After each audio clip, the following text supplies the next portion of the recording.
A very good morning and welcome to the Breakfast News on Rajya Sabha television. I'm Aishwarya Kapoor with you. Well, it is the day of MCD election result in New Delhi. And looking at the trends that have come in so far, now BJP is all set for a sweeping mandate in Delhi. That is our top focus this morning. Let us take a look at the other top stories in the headlines. Centre says no plans to deploy army to tackle problem of Naxalism. Says it is a law and order problem. Paramilitary and police will continue to deal with it. TTV Nakaran arrested in Election Commission bribery case held by the Delhi police after questioning for nearly 6 hours on Tuesday.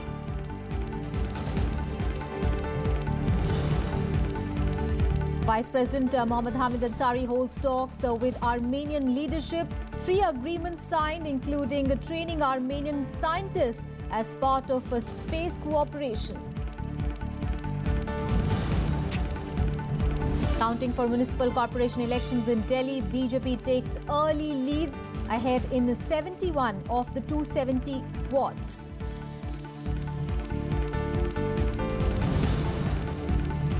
And US President's big campaign promise to the border wall appears to stall. Trump backs away from a demand to include its funding as part of budget measure.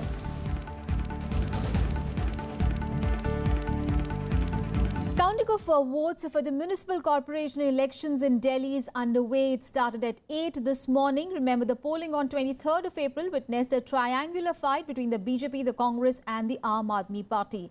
In early trends, the BJP is leading in 71 wards, while the Congress and the Aam Aadmi Party are far behind, leading in 16 and 14 wards respectively. The vote counting began at 35 centres across the city, and trends were available for 104 seats. The BJP was leading in all the 3 North, South and East Delhi municipal corporations. The party was leading in 31 wards, while the Congress and AAP on 6 and 1 wards respectively in North Delhi Municipal Corporation in the beginning of the counting. The civic body has a total of 104 wards. In the South Delhi Municipal Corporation, BJP was ahead of rivals in 29 of the 44 wards for which initial trends were available, and STMC True has 104 wards and the Congress was leading in 8 wards while Aam Aadmi Party in 6 respectively. The BJP has also maintained leads in the counting of votes for the East Delhi Municipal Corporation wards. The total number of wards in EDMC is 64. Voting, remember, was held in 270 out of the 272 wards on Sunday. All right, we have our reporters joining us from various parts of the national capital. We have Pranav Goswami joining us live from Nizamuddin. Also, Ravindra Singh Shuran joins us live from Akshardham, and Anu Diwan is joining us live from Kashmiri Gate. Coming to you first, Pranav, now BJP all set to sweep all the 3 corporations and set to rule for more than 5 years now, and really a remarkable hat-trick in the local body. Yeah, absolutely, and I am standing right in front of a counting center. Let me show you the visuals. You can see that BJP supporters have started gathering, and they have started celebrating, and the initial trends are suggesting that, and initial trends are clearly indicating that BJP is leading towards a massive victory in corporation election. We have got some BJP supporters here. What do you think that why BJP is getting such a massive support from Delhi public? Do you think it's a Narendra Modi's magic or the anti-incumbency factor of Arvind Kejriwal's government? Yeah, it is both.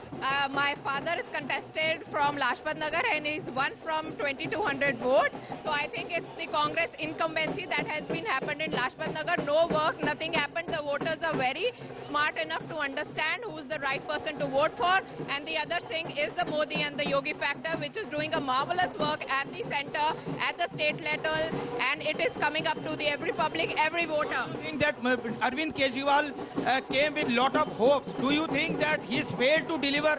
Yes, he truly failed to deliver. He did all the bad promises, and he did not fulfill any of them. And it's top of it, all of our cadre hard work that has come across it. What do you think? What went wrong against Arvind Kejriwal? I don't know. I know only one thing. Modi Leher is there. That's all I know. All right, so Aishwarya, you can see that BJP supporters are here. They are celebrating and they are saying it's a Modi magic. And this result is definitely is a sign of the anti-incumbency of Arvind Kejriwal, 2 years governance, and this is clearly showing that the Rajouri Garter by-election result where Aam Aadmi Party lost his seat. Yes. This MCD election result will definitely give you a hint that people are not happy with Arvind Kejriwal in Delhi. As far as Congress is concerned, Congress Right, Pranav. has improved its vote share as far as the initial trends are indeed showing it that is, Congress it is celebration certainly time improved its for the position. BJP, but what is happening within the Aam Aadmi camp? Let's go across to Anu Devan, who is joining us live from Kashmiri Gate. Anu, now the MCD polls are being seen as a test of popularity of the AAP government. In that sense, now Kejriwal seems to have been snubbed big time by the Delhiites. So you think this is time for introspection for the Aam Aadmi Party, and also how will the party now deal with the naysayers within the party as well? Definitely, Aishwarya, this road is not easy for Aam Aadmi Party now, as it has been seen that in all the three corporations, BJP is leading and the second is coming to Congress. But Aishwarya, here I would like to tell you one more thing, that talking about the Manish Sisodia's, who is the Deputy Chief Minister of Delhi, his constituency, Kapil Mishra's constituency, and even Satyendra Jai's constituency, we are seeing here results that in all these three constituencies, assembly constituencies I am talking about, in all these three constituencies, there is a competition between BJP and Congress. Aam Aadmi Party is seeing nowhere in these three ministerial ministers' constituency even. So this is the time where Aam Aadmi Party need to see that where they are going down and what they have to do for the public to come back with the same strategy and same popularity which they came back just 2 years before when assembly elections were held. So Aam Aadmi Party here in MCD election, they took up another strategy. In spite of going to public with the issues of MCD, they went to the public with the issue of EVM.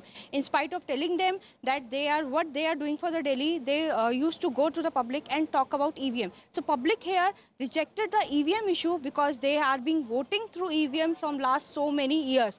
So they wanted to talk about the issue which Arvind Kejriwal and party didn't talk, and people expected much more from them. When they came with a 67 number in the assembly, so people expectations were really high, which Arvind Kejriwal didn't fulfill. These election results shows that Arvind Kejriwal's promises or 70 Alright, 70 so point agenda Delhiites seem and to so many be promises saying relating no to to negative politics of the Aam Aadmi Party, but it is also a revival of sort for the Congress party. Let's go across to Ravindra. Ravindra, now initially we saw Congress was ahead of the Aam Aadmi Party, and later the initial trends that we are seeing, it is showing a neck and neck competition really between the two parties for a second spot. But really, Congress's efforts to revive itself in the metropolis really is picking up. Yeah, that's right, Aishwarya. Congress party is comparatively doing better as it was expected in the pollsters, the exit polls. Congress party is fighting for the second place with Aam Aadmi Party, the ruling dispensation, which has been ruling this government of NCT for the last 2 years. This is a completely debacle, a big debacle, which leads towards the introspection. The Aam Aadmi Party, which has come into power only 2 years back, and now they have to see very low. The special things which the people of this constituency where I am sitting right now, they are saying that the whole political discourse during this campaign of the whole MCD elections has been stooped down to a very low level by the convener of the Aam Aadmi Party, Arvind Kejriwal, when he is directly attacking the Prime Minister himself and not attacking the policies and not attacking the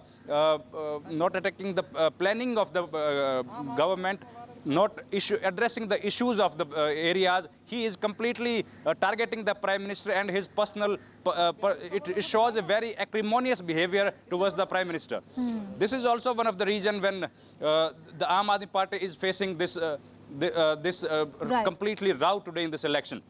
Also, as it was expected and predicted by all the pollsters, the BJP is heading towards registering toward facile victory in this East MCD also, as BJP is almost heading towards already 45 seats they are leading in, and if this trend will continue, then the BJP is completely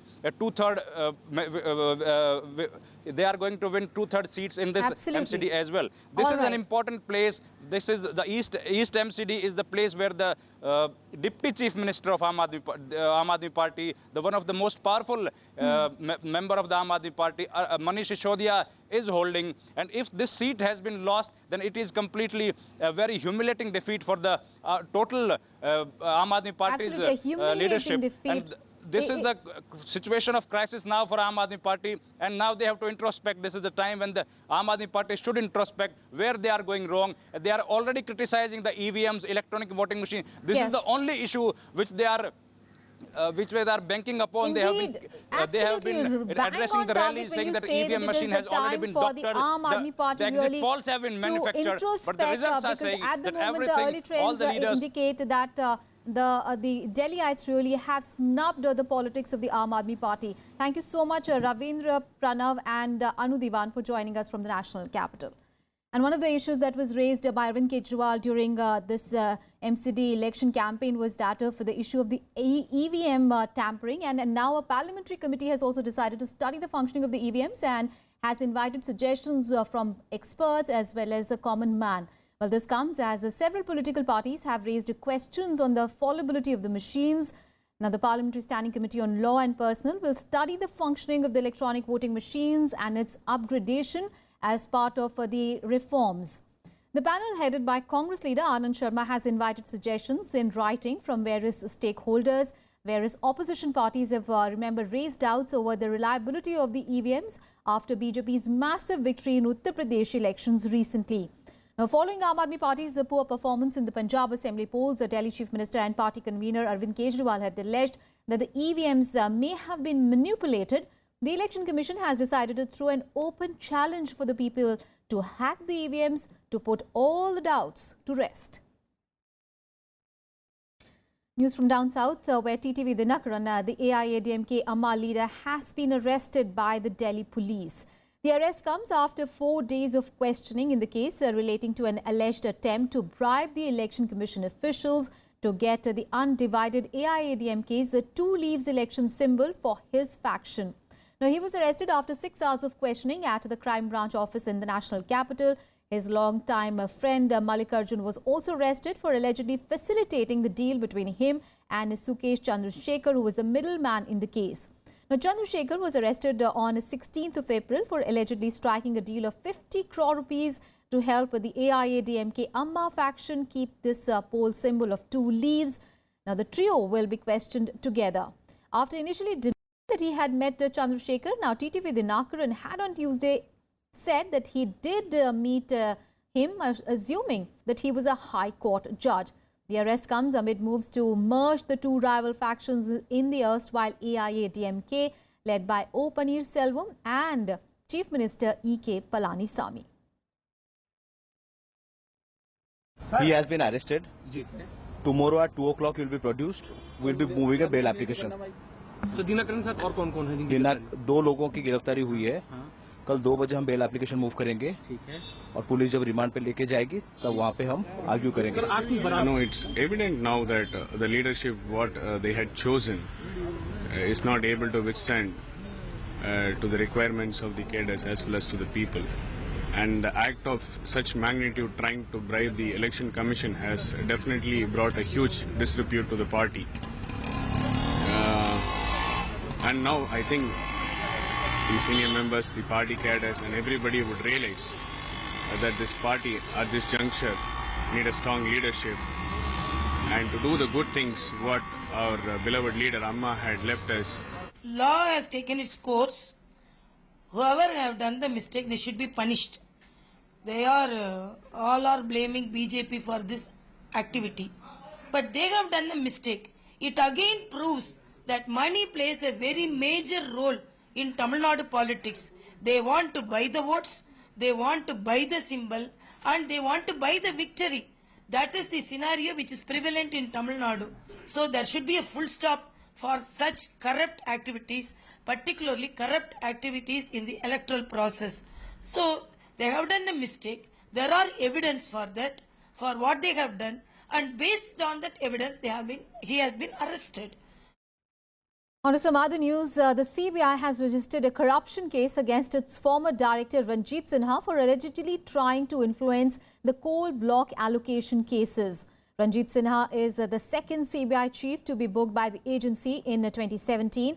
Action against him came after the Supreme Court directed the agency to constitute a special investigation team to look into the allegations against him.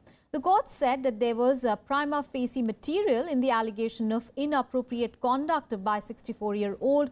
The CBI had allegedly uncovered that several accused in this coal block allocation scam cases were regular visitors to his house. The Supreme Court said that Sinha's meeting with the accused people without the investigating officer or the probe team present was completely inappropriate. The court also said it was necessary to find out whether the meetings impacted the investigations and final reports that were submitted by the CBI in this matter. The CBI had registered 54 FIRs in the coal scam against various persons. Now, the centre has said that it has no plans to deploy the army to tackle the problem of Naxals, despite reverses being faced by the paramilitary and police forces there. The Ministry of Home Affairs said that the Naxal violence was a law and order problem and therefore paramilitary and police forces will continue to deal with the issue. Home Minister Rajnath Singh directed acting chief of the CRPF and a top security officer to stay put in Chhattisgarh to ensure coordinated targeted operations against the Naxals. Remember, in the latest incident of Naxal violence, 25 CRPF personnel were killed in an attack in Chhattisgarh's Sukma district on Sunday. Police said that the attack was likely planned and executed by a local Naxal commander who was reportedly camping in the area for the last few days. According to officials, a dreaded Naxal commander Situ was camping at Tadmetla village where the ambush took place on Sunday. He was supported by lower rung cadres and militia members as well. And now, amidst spiralling student protests and unrest in the Kashmir Valley, the Chief Minister of the state, Mehbooba Mufti, on a Tuesday chaired a meeting of the unified headquarters. In the high-level meeting, Mufti discussed the security situation in the valley with the top brass of the army, the police, paramilitary personnel and other security agencies. She directed the security agencies to undertake youth counselling sessions and asked them to exercise maximum restraint in dealing with the protests. The meeting was held a day after the Chief Minister discussed the situation in the Kashmir Valley with Prime Minister Narendra Modi and Home Minister Rajnath Singh. The Kashmir Valley, remember, is in a grip of increased violence due to student unrest, coupled with militant activities there. Security forces are under intense pressure with almost daily protests and stone pelting incidents, especially by the students there. News at 10. We'll take a very short break. We'll be right back. Stay with us.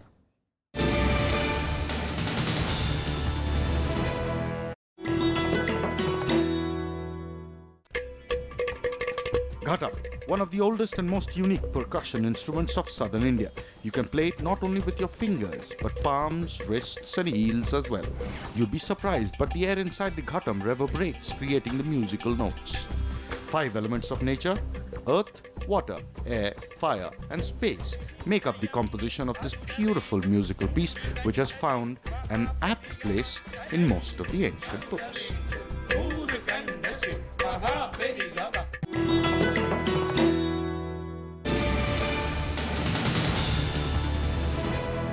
Welcome back after the break. Now, India and Armenia on a Tuesday signed 3 agreements after Vice President Mohammad Hamid Ansari held bilateral discussions with Armenian Prime Minister Karin Karapetyan in Yerevan. The 2 nations also underscored the need for enhanced connectivity and also a liberalized visa regime. As India and Armenia boast of promising ties of friendship, Vice President Mohammad Hamid Ansari's bilateral meeting with the top Armenian leadership on Tuesday gave new impetus to the centuries-long India-Armenian friendly relations. The two countries signed a memorandum of understanding on peaceful uses of outer space, cooperation in youth affairs, and a program of cultural cooperation. Renewed focus on connectivity assumed paramount importance, while cooperation in agriculture, broadcasting, and the pharma sector was also agreed upon. It is also a member of the Eurasian Economic Union. It has very close relationships with Europe and with Iran, and therefore it can, by connecting through Armenia, actually India connects through the EU as well as Europe as well as Iran. So that was a very important point that was emphasized. And in that context, I think connectivity became a very important element, where it was agreed that we must definitely have more discussions for cooperation and opening up civil aviation sectors. Maybe direct flights would be the best way, and liberalizing of visa regimes between our two countries, for that will certainly enhance greater tourism traffic. Armenia has invited Indian companies to invest in jewelry, watchmaking and precious stones processing activities. Armenia's association with the Eurasian Economic Union is expected to allow India easy access to these markets. Armenia has also promised to roll out the red carpet for the Indian film industry.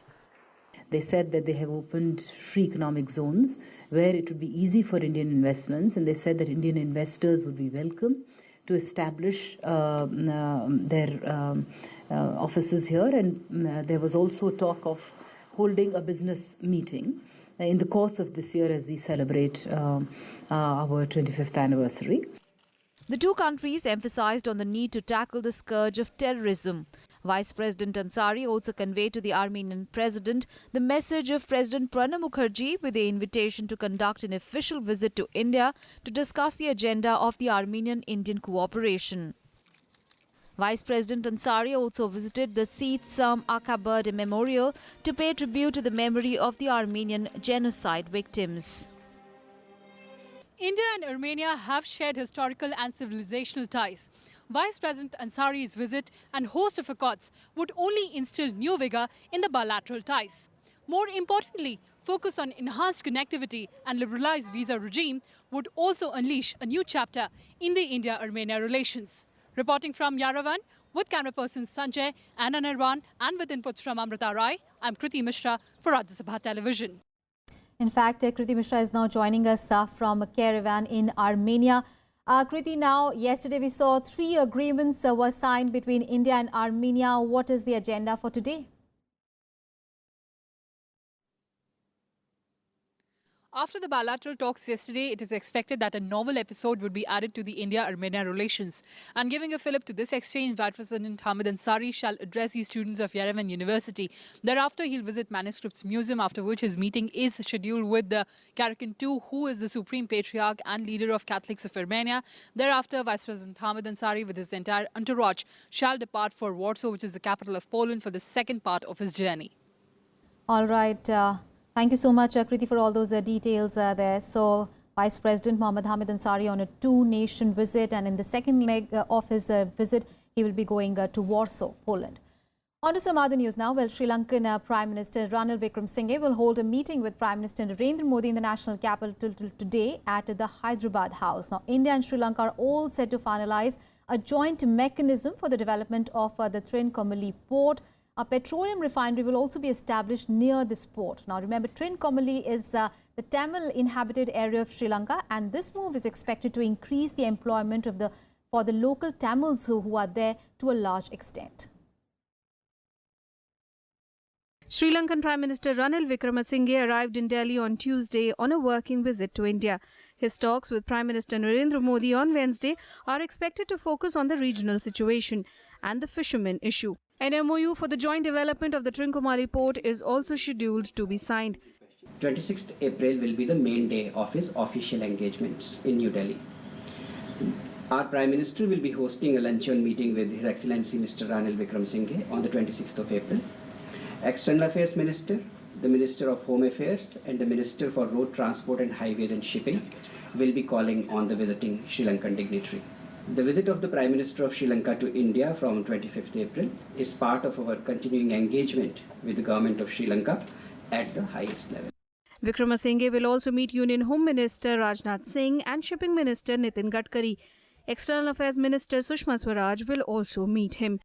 At a time when China is trying to enter India's traditional space in the island nation, the visit of Sri Lankan Prime Minister also shows the increasing communication and also the significance that both countries attach to each other.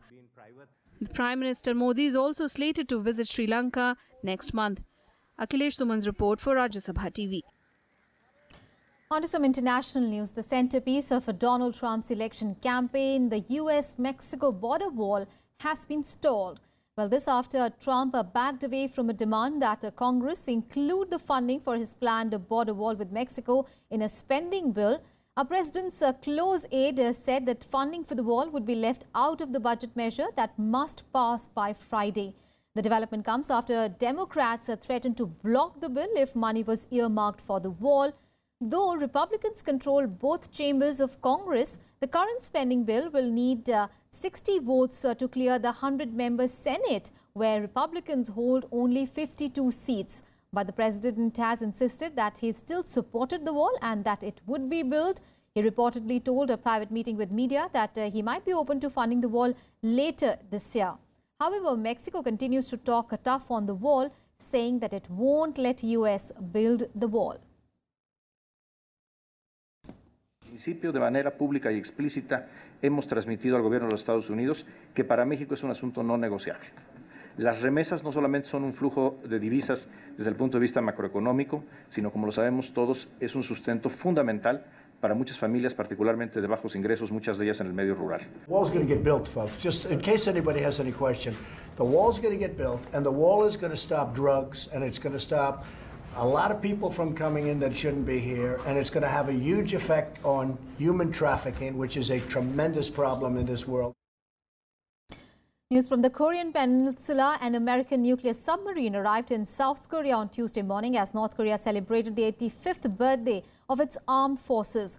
The missile-armed USS Michigan is set to join an incoming group of warships led by aircraft carrier Carl Vinson, the aircraft carrier that the US redirected from training in the Pacific towards the Korean Peninsula. Now, the Michigan is one of the largest submarines in the US arsenal, built to carry submarine-launched ballistic and Tomahawk cruise missiles as well. South Korea and the US had feared that Pyongyang could be planning more tests for its Army's anniversary day. Instead, North Korea celebrated the event only with a large-scale firing drill. Now, while a US submarine has arrived in the South Korean waters, envoys from the US, Japan and South Korea met in Tokyo yesterday to discuss rising tensions with North Korea. In Tokyo, US representative for North Korea policy, Joseph Yoon, met on Tuesday with his Japanese and South Korean counterpart. The meeting was called for the three countries to plan and coordinate their response to any potential action by North Korea. The developments come as Pyongyang marked the 85th anniversary of its military founding on a Tuesday by conducting a large artillery drill. Meanwhile, the entire US Senate will also be discussing the threat from North Korea in the White House today. The briefing on North Korea at the White House will be conducted by Secretary of State Rex Tillerson and Defense Secretary James Mattis, as well as the US intelligence chiefs. Tillerson would also chair a special ministerial meeting at the UN Security Council on North Korea on Friday.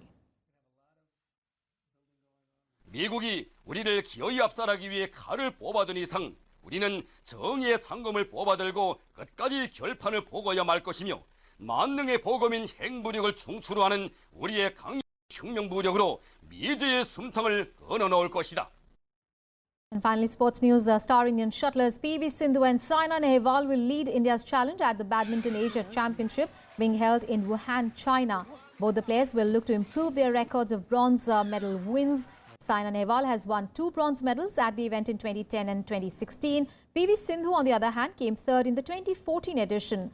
Sindhu, who is seeded 4th in the tournament, will start her campaign against Indonesia's Dinar Dia, while world number 8 Saina Nehwal will take on Japan's Sayaka Sato in her opening match. In the men's singles, Ajay Ram and HS Prannoy will be the India's flag bearers. That's it in this edition of news. Thanks for watching.